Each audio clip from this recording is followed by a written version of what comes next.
milk and why it matters. This webinar is intended to celebrate and raise awareness for World School Milk Day, which is today. So happy World School Milk Day, everyone. Providing milk and milk products within school programs is a strategic tool for improving public health, reducing inequalities, and fostering lifelong healthy habits. The webinar will provide valuable insights into maximizing the impact of school milk initiatives worldwide. My name is Marietta Vermaak, and I'm a registered dietitian for the Consumer Education Project of Milk South Africa. I'm also the leader of the IDF Action Team on School Milk, which has led the organization of this webinar. Before we begin the webinar, I would like to go over a few housekeeping rules. The session is being recorded, and the recording will be made available afterwards. Please keep your microphones muted and your cameras turned off. If you have any questions for our speakers, feel free to type them in the chat box. We will address them during the Q&A session at the end of the presentations. Lastly, if you would like to follow along more easily, you can enable the transcript option to read the subtitles provided by the application. But we would like to extend a warm welcome to our colleagues from Ukraine. Their team is simultaneously streaming to YouTube, allowing the Ukraine delegates to listen to the presentations in their mother tongue. Our sincere thanks for Irina for making this possible. I would like to start the webinar by providing some remarks on the IDF work in the space of school meals. IDF is committed to ensuring the next generation gets the best start in life in order for them to achieve their full physical and mental potential. IDF has been contributing to school milk over 30 years with surveys, reports, and other resources to assess the contribution of milk and milk products to global nutrition and development. Last year, the IDF launched the latest bulletin, The State of Milk and Milk Products in School Programs Worldwide.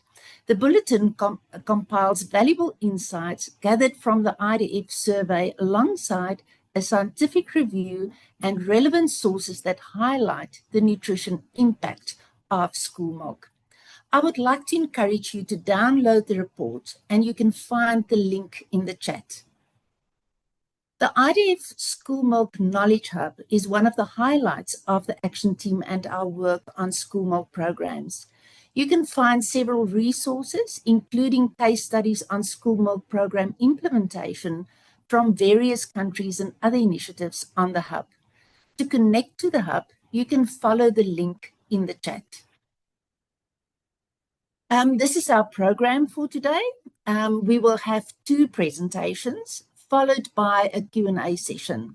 So please share your questions in the chat during the presentation and we will address them afterwards.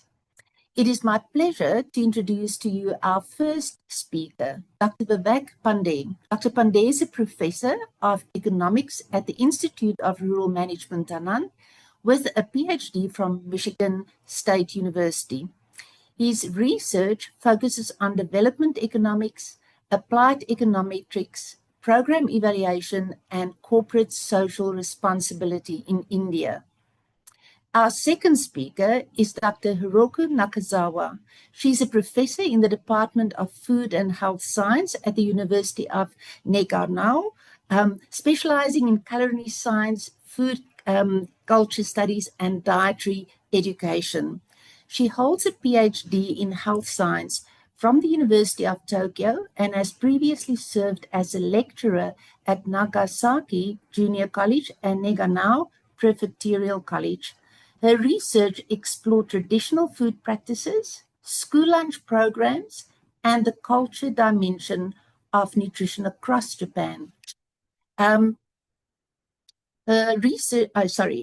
Nakazawa is actively involved in national food education initiatives and served on several advisory boards, including the Ministry of Agriculture Food Educational Promotional Council. She has also authored numerous publications on Japanese food culture. Thank you for the both of you, and we are looking forward to listening and learning from you. Dr. Pandey, the floor is yours.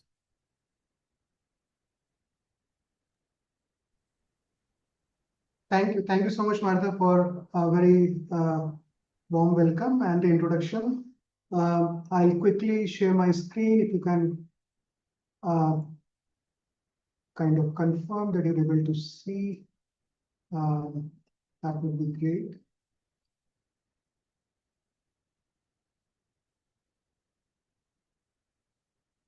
Wonderful. Martha, can you see the screen? Yes. Perfect. Thank you so much. So thanks a lot for inviting me for this webinar. It's an excellent platform for some of us who have been engaged with the school milk programs, either from the research side or from the practice side, or a mix of both. I am having the opportunity to share with all of us one of a very unique school milk program in India, and particularly in the state of Gujarat. And I'll share more why I'm so particular about this particular province in India. But a quick background about this particular school milk program before I get to the nitty-gritties of what we have observed and what kind of impacts it has shown. So this particular school milk program is called Doodh Sanjeevani Yojana. I will refer to it as DSY. It was launched somewhere around 2006, end of 2006, 2007, across the 80 sub-provinces in Gujarat. Now, this program actually is kind of unique because it almost died down by 2011-12. And the critical reasons for the slowing up in the pace of the DSY intervention pretty much matched with the global meta-analysis that IDF and other organizations have done for the classic reasons for why school milk programs see a kind of initially a quick scale up and then a kind of a decay over the years on account of several constraints that you face in the supply chain, logistics, governance issues, funding issues, and so on and so forth. So all of these elements in some form were present in implementing DSY. And then it picked up after 2015. And this particular work took place in 2019-20. A very interesting reason for why this program was kind of slowing down in terms of its outreach is the program was using liquid milk, and India continues to be largely an unorganized market as far as the milk retail is concerned. So the onus of shipping liquid milk to schools has been historically a very challenging task in India. I'll give a quick example. In Rajasthan, a neighboring province, one of these school milk programs using liquid milk died down within 3 years because the teachers refused to do extra labor in terms of mixing milk with sugar, because without sugar, kids won't accept it. And if you heat up the milk and add sugar, then it adds to the labor task of the teacher. So a very similar scenario was here. Although in Gujarat, there is a very strong retail, formal retail channel is present. But the problem here is the school milk program was mounted over and above 3 departments, 3 government departments, and all of them had to have the labels on the school milk packet. Now, the constraint is if you have 80,000 SKUs with one department, another 100,000 SKUs with another department, and if these milk packets kind of get mixed up along the way, the milk packets will be allowed to spoil rather than reaching the school kids. So it is with this background that I kind of wanted to impress upon all of us is that this program came out of that kind of difficult bureaucratic and governance related issues to kind of finally see the light of the day and some of the impacts that we are seeing in times to come. Just positioning the global nutrition challenge problem, more than 150 million children worldwide under the age of 5 are stunted, and you would find every fifth child happens to be in India. And that is why any school milk program which has to really pass the test of difficult terrains in terms of logistics, financing, supply chain, getting it tested in India has global implications. And this is where the current DSY intervention results are very, very interesting and impactful and has a lot of learning for all of us. And globally, every second child, and in India, every third child is being covered by the school feeding programs of one type or the other, starting from your basic grains to fruits to milk and other type of juices, nutritive juices. Now, in India, a quick background around the school feeding program. It started around 2005, 2006 in the form of the midday meals, where a certain amount of calorie was being provided to all the children going to the school. And the basic aim was to provide a kind of a safety net in terms of the food security that can provide. So milk as an add-on to the midday meal is something of a recent phenomenon. And because of its very significant appeal in terms of providing the nutritive value to an existing food security driven ecosystem. And at this juncture is where the Do Sanjeevani intervention is being introduced in 2007. And if I just position the geography of this intervention, some quick facts. Gujarat is the fourth largest state in India to contribute to the national GDP. Now that's very, very, it's indicative of a prosperous state in India, but also it has the fourth most number of stunted children in India by proportions. It has the second largest, instances of wasting and underweight. So on all the aspects, on all the dimensions of child nutrition, while we see a rapid economic development happening for the last 2.5 decades in Gujarat, we also see that a significant share of this economic development doesn't seem to percolate to the dependence in this economy, that is the children under the age of 5.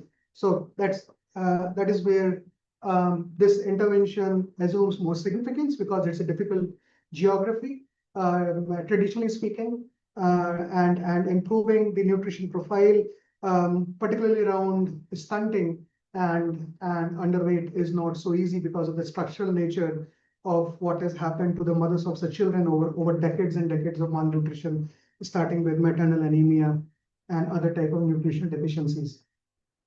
This is the literature which most of us have had been either have studied about it or heard about it. So this is not something new. That most of the school milk programs fail because of lack of coordination among the distributors, the government agencies, and ultimately the implementing agency, which is the school. I was sharing with you the example of Rajasthan intervention, where 6.4 million kids were receiving 200 milliliter of milk every day and got to be discontinued because of the lack of coordination between the schools and the implementing agencies. This is something which is very unique to this intervention, and the reason I'm expressing it like that is, remember initially I was saying that the 3 departments, they were having their own set of labels on the school milk packets, and if the labels got mixed up, then really the milk packets were allowed to go for waste rather than reaching the schools, because the departments can't claim that this is coming from them. Amul, which is one of the largest cooperatives, milk cooperatives, and the largest milk cooperative in India, solved this problem with a stroke of pen by putting all the 3 labels on one milk packet. So that was the first dose of coordination, connectedness between the government and the milk unions. Also, it brought down the supply chain cost for the milk unions. It's important to appreciate that the milk unions are at the district level, and purchasing even 1,000 gallons of milk for them comes at an increasing cost, given the size of the milk plants. So if you try to buy, 1,000 gallons from one district, it's a very insignificant amount. So for them to face further supply chain costs because of how the milk distribution system has been arranged, it adds up to the same cost. So what really the Amul model has been is to, first of all, do away with this coordination problem by putting all the labels in one place. And they beautifully leveraged two institutional actors. One is coming from the local government side. So there's a school milk program that I'm talking about in Gujarat is all in the countryside, which is being governed by what are called the Gram Panchayats. Now, historically, Gram Panchayats have shown or have been tasked with improving child nutrition. One of the mandates of Gram Panchayat is to improve child nutrition. But given the local government engagement with many other development projects, their engagement with the child problem has not been on a significant side. And because of that, a number of legislations came. One of them was to reserve a certain number of seats in the local government for women. And after this particular legislative action was rolled out, the number of women leaders in the panchayats and local governments went up. Women leaders were found to have a greater interest in the overall performance, overall health and well-being of children. And we found that panchayats with women leaders are more likely to ask for programs like school feeding programs, school milk programs, sanitation, toilets, and so on and so forth. So Amul tried to leverage such local governments from the political willingness side. And on the other side, something very interesting happened. The way the whole milk infrastructure has come up in Gujarat, historically speaking, it started in mid-1960s, when all these village dairy cooperative societies were coming up. So I'm saying the story from the supply side. So all these dairy coop societies were coming up. They were connected to their district unions in a hub and spoke type of model. Now, it's not difficult to imagine that not all villages will get connected with the district milk unions. And because there was no connect, the physical connect between the district and the villages, the dairy cooperative societies could not get developed in a number of villages in the hinterland of Gujarat. Now, this is the story for the last 40 years. Amul leveraged this historical fact by convincing the milk unions who have been facing a steep demand for milk, and they were kind of exhausting their catchment areas. They saw the school milk program as one of the way out to expand their catchment area, the procurement area. And they saw the school milk program as a way to convince the parents to own milk cattle and operate dairy cooperative societies. So what we are seeing is two sets of mechanisms, one from the institutional mechanisms coming from the local government side, where the local government is willing to push the welfare of children inside the schools, and women leaders were found to be doing that more often than men. On the other side, there is a market actor willingness to expand their dairy procurement areas, and traditionally, these are the same areas where the malnutrition is all-time high. So these two actors came together within this whole setup of DSY intervention, and this is the institutional background of this school milk program for the Dushan Jimni Yojana. As I shared, it was launched in 2006, have reached almost 3 million tribal children who have historically been exposed to some of the worst types of malnutrition and wasting statuses in India. It has expanded 12,000 schools, and almost 90,000 gallons of milk is distributed daily. So this is massive in terms of the outreach, in terms of the variations in geography, and also in terms of the impacts that it has produced. I will quickly move on because I know I'm exhausting my quota of 20 minutes. Very quickly on the survey and the sample, we went to some 1,000 households. We ensured that girl children have at least 40% of representation in our sample, and we followed their nutritional status. The main results, the highlight findings are that the program really reduced the stunting among children by almost 15 percentage points. So that is a highlight finding. It improved the height over age z-scores by 0.27 standard deviation, which is a significant shift in the nutrition profile of the children. At the same time, it reduced the underweight incidence by 14% point. So that's a very significant impact. We did not see much effect on wasting. And it's not difficult to imagine why, because a lot of these gains, because wasting really is easily recoverable by improving the calorie content and the frequency of the meals, which these gains were kind of appropriated by the midday meals, which have been running for around the same time period that the school Yojana was being implemented. In terms of the mechanisms that are working, really the simple mechanism was that children drank more milk than what they were doing if in those villages where the school milk program was not there. So the simple mechanism was increase in the consumption of milk, and we are finding 94% of all the effect can be attributed to more milk being consumed by children. We do find a lot of subgroup effects. Girl children benefited more than the boys, and we found that the effect persisted, whatever the stunting and the underweight effects were also true in the case of younger children in the age of 5 to 7 years of age. So in terms of the implementation framework, which policymakers and other stakeholders might find it useful, is that when it comes to the school meal programs, we're not always trying to create a new model of implementation. Rather, we are trying to leverage the existing framework in such a way that we can avoid or we can kind of gerrymander around the existing bureaucratic requirements of the system.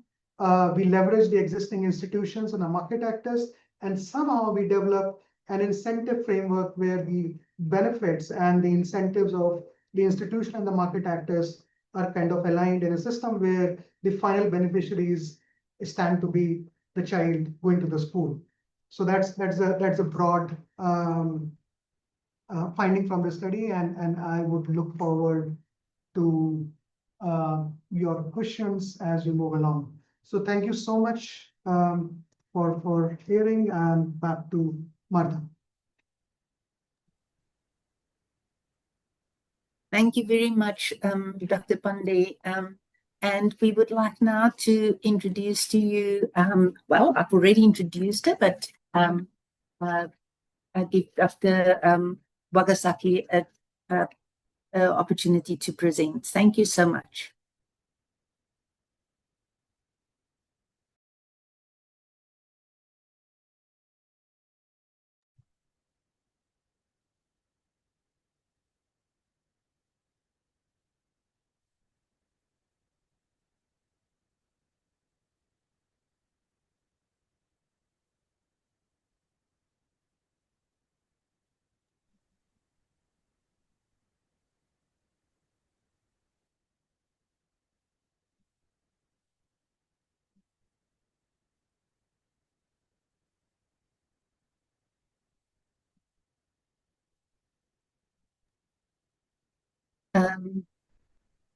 Dr. Nagasaku, we can't hear you. Okay, can I begin? Yes, now we can. Thank you. Thank you. Good afternoon, everyone. I'd like to thank you for the opportunity to give this presentation today. Let me just start by introduction myself. My name is Hiroko Nakazawa. I'm a professor at the University of Nagano. At university, I work at a facility for training registered dietitians and diet nutrition teachers. I conduct research on school lunches both domestically and internationally. Therefore, I'd like to introduce the case of Nagano Prefecture. Today, I'd like to talk about Japan's school milk program. I will talk about 4 things like these today. First, post-World War II, school lunches in Japan were resumed using RARA and UNICEF relief supplies and Galileo Fund. This photograph shows a tomato stew and a donut using skimmed milk. Like this, skimmed milk powder was used as a milk or combined with relief supplies to prepare dishes. Thanks to these relief supplies, many children's lives were saved. I'm filled with gratitude. So, even after the aid program ended, parents wished for the continuation of school lunches, and as a result, the School Lunch Program Act was enacted in 1954. The definition and objectives of school lunches were established. Like this photo, at first, the school lunch menu composed of bread, skimmed milk, and side dishes. Next, the graph shows that changes in the rate in numbers of children of school lunch implementation. The black line indicates the implementation rate for elementary schools, while the red line indicates that for junior high school students. In elementary schools, school lunches have rapidly gained widespread adoption. So the implementation rate increased to 99.2% in 2023. Meanwhile, in junior high schools, implementation surged 10 years after the School Lunch Program Act came into force, reaching 90% by 2023. Today, many pupils and students are provided with school lunches. My next slide shows that trends in skimmed milk powder and raw milk supply to school lunches from 1947 to 1979. 1979. Skimmed milk powder supply peaked at 62,000 tons in 1963 and declined thereafter. Raw milk supply surged after milk supply began in 1957. By the late 1960s, milk had replaced skimmed milk. In 1970, to increase demand, the amount of school milk was increased from 180 milliliters to 200 milliliters per pupil. In its early days, school milk was provided in glass bottles, but paper cartons are now increasingly common. Let us examine the impact of school lunches by looking at changes in pupils' height and weight. This graph shows the changes in the average height of boys aged 5, 11, 14, and 17 from 1948 to 2024. During this period, the average height of boys continued to increase at every age. Next, I present the graph for girls' height. During this period, the average height of these girls also continued to increase at every age. Next, I present the changes in the average weight of boys.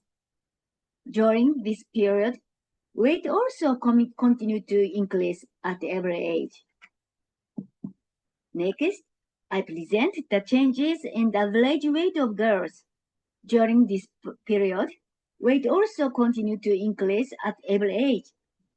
Summarizing these findings, it can be inferred that children in the post-World War II era developed well, thanks in part to the nutrition provided by school lunches and milk consumption.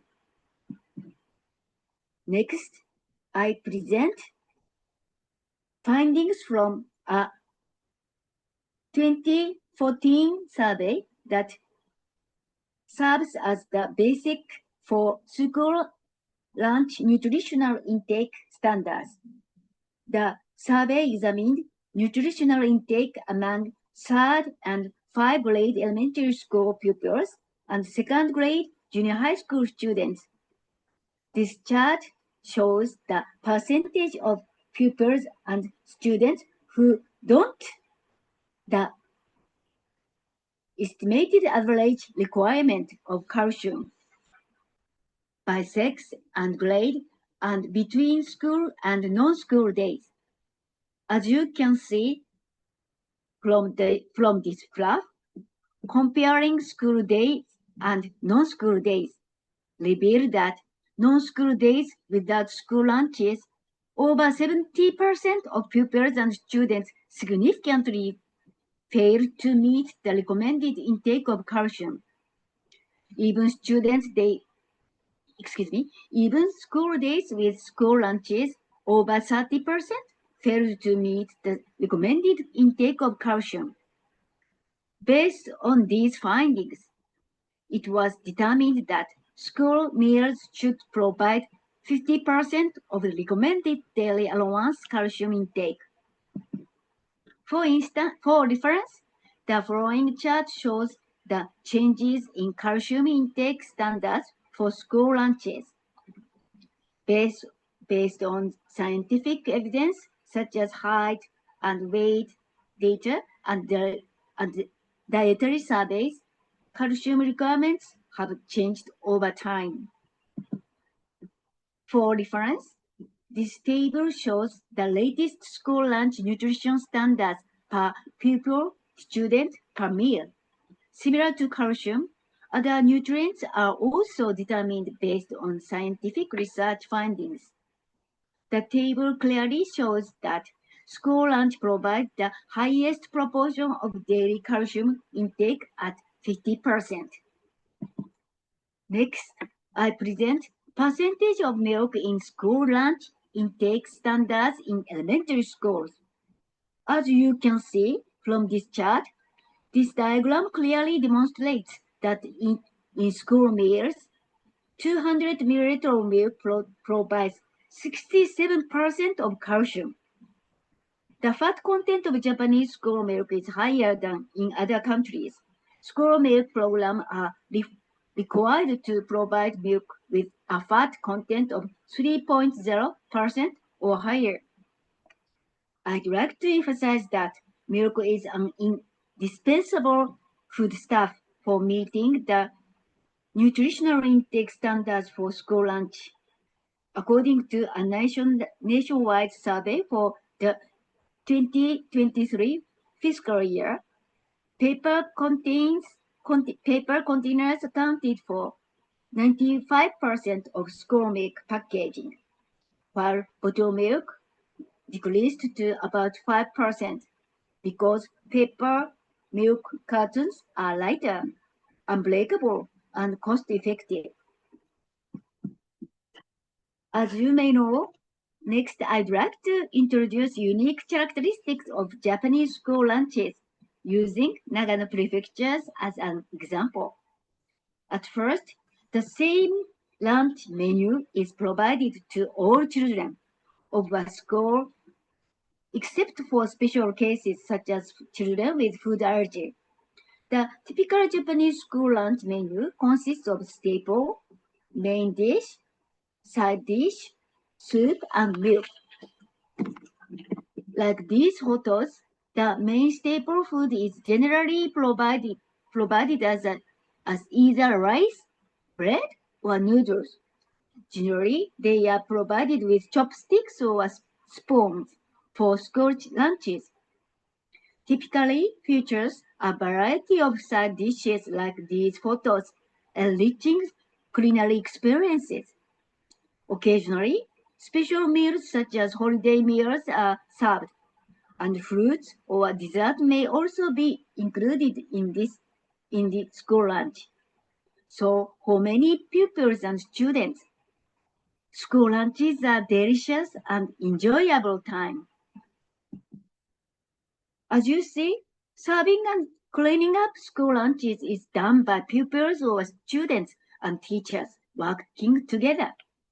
It is difficult to provide nearly equal portions of the soup, the main dish, and side dish. Next, I'd like to explain where pupils or students eat their school lunches. Like this photo, generally they eat in their classroom. Some small schools have cafeteria where everyone eats together at once. Next, I'd like to introduce the facilities that prepare school lunches. This photo above shows the self-operated school food preparation kitchen. These are facilities attached to elementary or junior high school buildings. And this photo below shows the school lunch center kitchen. There are facilities that prepare and deliver lunches for multiple elementary and junior high school. This center prepares meals for nearby 4,000 students. Regarding the content of school lunches, the government formally issued a notice in 1976 introducing rice into school lunches. Subsequently, the number of school and frequency of rice used in school lunches increased. In 2023, recent survey results indicate that rice-based meals are served an average of 3.6 times per week out of 5 school lunches. These photos show examples of rice-based school lunches. Various rice dishes are served. Next is regarding school lunch fees. This table shows the average school lunch costs and annual number of meals served for public elementary school and public junior high schools in 2013, 2018, and 2023. Low-income families can receive financial support for school lunches. As you can see from this chart, the average cost of school lunches has been increasing. Next, I'd like to introduce the laws that form the basis for nutrition and food education in Japanese school lunches. In Japan, because many problems in delicious dietary habits became apparent, Basic Act on Shokuiku, or the Basic Act of Food Education, was ruled in 2005. As you see, in this act, Shokuiku is defined as the fundamental issue in life, which is the basis of knowledge education, moral education, and physical education, and development of human being who equips the knowledge of food and the ability to select the appropriate food. Then realize healthy food habits through various experiences. Furthermore, to promote food education, the diet and nutrition teacher system was launched in 2005. Until then, school nutritionists managed school lunches and additionally gave advice on diet and nutrition. Next, I'd like to the School Lunch Program Act. Owing to the establishment of Shokuiku Basic Act, the School Lunch Act was revised in 2008. The amended School Lunch Act added the promotion of food education in schools. Now, I'd like to introduce an example of food education provided by a nutritional teacher in Nagano Prefecture. This is an example, this is an excerpt from a school lunch newsletter distributed in August 2021. for S Junior High School students. The newsletter includes explanations of the menu, including the menu items, ingredients used, nutritional value and message, and information related to food education. August includes the summer vacation period, when school lunches are not provided. So, the nutrition teacher emphasizes the necessity of ensuring adequate calcium intake from milk. Here, another example from the same nutrition teacher's practice. This display was created by the school lunch committee members. The school lunch committee is a student council organization formed at junior high school to support the operation of the school lunch program. These foods are displayed with bone models representing their calcium content. Playing like this, playing the food models causes the number of bone models proportional to the calcium amount to appear. Students designed this to make learning about calcium-rich foods fun. Nutrition teachers strive to guide students to independently consider and implement the consumption of foods such as milk to prevent calcium deficiency. Well, this brings me to the end of my presentation. Finally, I'd like to note that school milk is provided based on scientific evidence in Japan, and that milk is stated to be an indispensable food for calcium intake within the school lunch national standards, nutritional standards. Even today, milk continues to play a significant role in Japanese school lunches. That covers everything I want to say. Thank you for your attention. Thank you.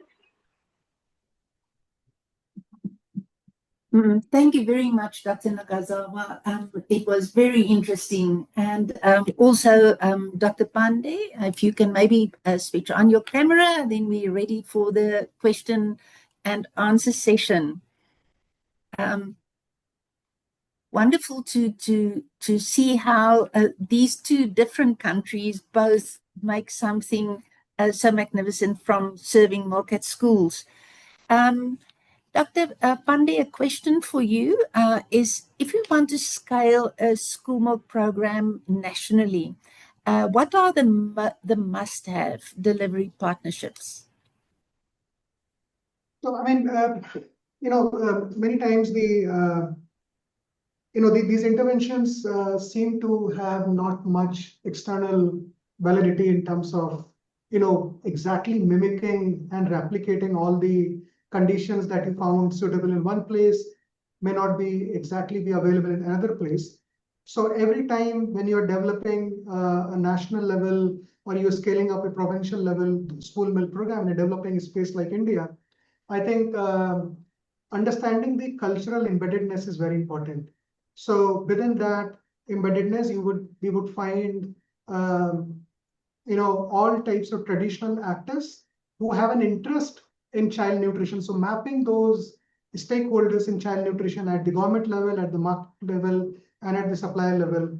And maybe these actors might come in different formats and forms in different territories. So maybe a one nation school milk program might not exactly be fitting in all the provinces nugget manner, but I think gerrymandering it to local contexts and keeping the overall framework similar might be very useful. Thank you. Thank you. And then Dr. Nakazawa, a question for you.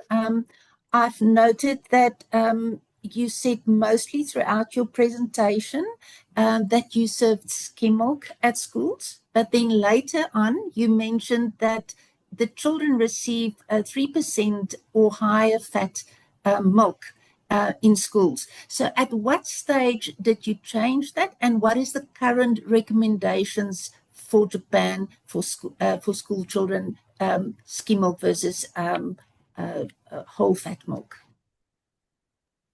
Thank you for the question. I'm also surprised in European country the milk fat content is 1% or so, but in Japan more than 3%. But Yes. perhaps usually Japanese children have a Japanese style food, not so fatty and not so much milk and milk product. So now 3%. And in fact, in Japan, usually the taste is good for more than fat. So milk production, milk companies say the skimmed milk is not so delicious. So for preference, Yes. now we in Japan prefer the taste of a whole milk because of taste, I think.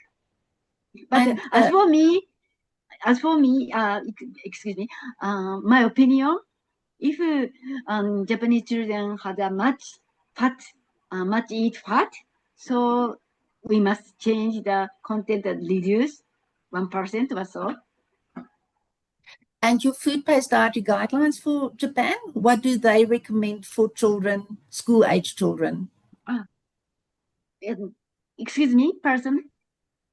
So I was asking your national food-based dietary guidelines for Japan, what do they recommend for school-age children? Whole milk or skim milk? Usually whole milk. Okay, for good. Children. Right. That's great. Dr. Pandey, what are the top implementation risks that you would say we need to look at up front, before you start implementing a school milk program? Excuse me, pardon? Sorry, that was for Dr. Pandey. Sure, Martha. Thank you. I think in the context of India, I would say it's a supply side risk. The frequency and being able to deliver liquid milk, because see the problem with the powdered milk in India has always been that it has unintended usage. Milk going to children in the form of powder gets used for a variety of reasons other than providing nutrition to children. So giving liquid milk requires the whole value chain to be mapped. And I think the number one risk that we need to de-risk upfront is to identify the supply chain partners who are willing to and have a program in place, a plan in place around the coordination and delivery mechanisms. I think we do have a question from Shivani as well. Yes, yes, you're welcome to. Did you read that? You're welcome to answer the question. Yeah. Yes. Sure. I just so thank you for the question. I'm just reading as I'm answering. So this is so what are the characteristics and quality of milk provided in Gujarat? It is a whole flavored vitamin D3 fortified milk. 200 milliliter of milk 5 times a week is the primary feature of the school milk program in Gujarat. And in terms of the safety measures, the standard safety measures which are followed in the Amul Dairy Union in Anand were the ones which are scaled up in all the school milk unions which were part of the school milk program. So in terms of safety features, I think the school did not have much to maintain because the trucks went to the schools at designated time, designated location. All the cartons were unloaded, and the school, number one responsibility was to ensure that the children were queued and none of them missed receiving the milk. And largely they avoided, the spoilage in terms of packets being torn here and there. So they just ensured delivery part. I mean, there was no role in preparing milk, and it's a very very appreciable fact of how the cooperative milk unions in India have been organized is around the small milk dairy farmers. I mean, although in Gujarat we do have large pockets of very large dairy farmers, but I think because these school milk programs under DSY were more concentrated in the tribal regions, the chances of these programs, these milk being provided by small dairy farmers of not only more than 3 to 5 milk cattle is as high as 87%. So these are the basic participants in these in this program from the supply side. Shivani, yeah. Thank you, Dr. Pandey. Then we have a question from our Director General, and she says, thank you for such inspirational presentations. It's incredible to see such investments in your youth. What would be your message to those countries who have not yet implemented such schemes, and why should they do it? So I think, Dr. Nagazawa, what would you say? How would you react to the question? So what would your message be for those countries that have not yet implemented school milk programs? What can I say?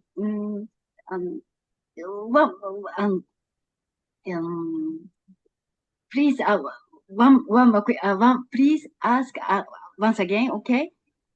Okay, so and I will give you a bit of chance to think about it, and then we can go over to Dr. Pandey to answer. So what would be your message to countries that that do not have implemented school milk programs as yet? What would you say to them, encourage them to be, to reach the success that we see in Japan?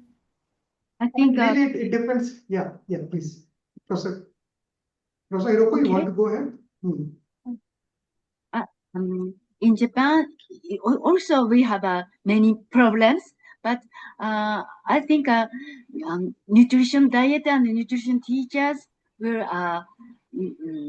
solve the problems about food education or food nutrition or like that. So many problems are solved diet and nutrition teachers. So the diet and nutrition teacher system is very good for all countries, I think.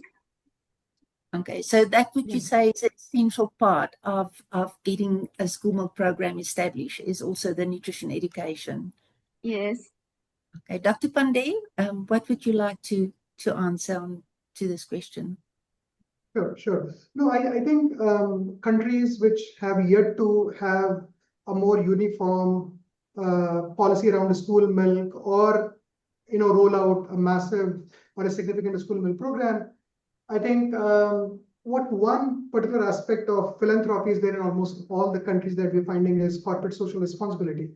And I think many times having a very strong business case around the school milk programs is sine qua non now in these very erratic times. So I think if not nationally, then locally at the province level or at the sub-district level, kind of rerouting some of these CSR investments into the schools, which would qualify as a CSR activity in most of the countries, is a very good starting point in the absence of an institutional mechanism and support system. So starting that in a pilot mode, showing the evidence, what is coming out of it in 3 years, 5 years, 7 years, and then the entire advocacy around what has happened in these, let's say 200 villages, if we have done this type of pilot, and then having these consultations, what IDF is doing here, doing it at a local level. And I think that would really catch the imagination of stakeholders and policymakers around. So I think we don't need to start too big, even doing it locally, persistently, and having a strong evidence around what we have done would hopefully result into something very significant. Absolutely. I think it's wise words, and we can learn a lot from both countries. We've got a last bit, just more a remark, and I think it's one of our biggest challenges is that milk is expensive, and Jamie here has mentioned that financial institutions like the World Bank's contribution to school milk programs could be valuable. So yes, and we can probably talk much longer on this. But I would really like to thank our speakers for today and for your time, taking the time to prepare and for your questions and answer time. So I would just like to share my screen for a moment again.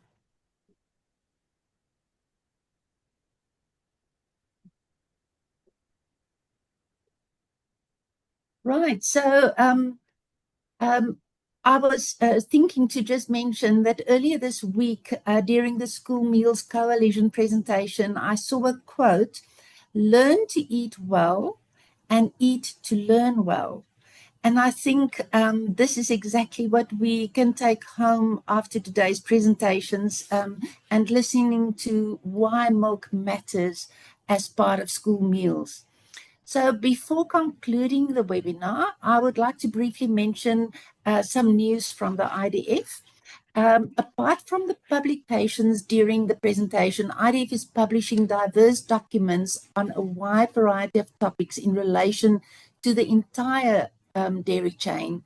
I encourage you to visit our website and more specifically our publication tab on our website.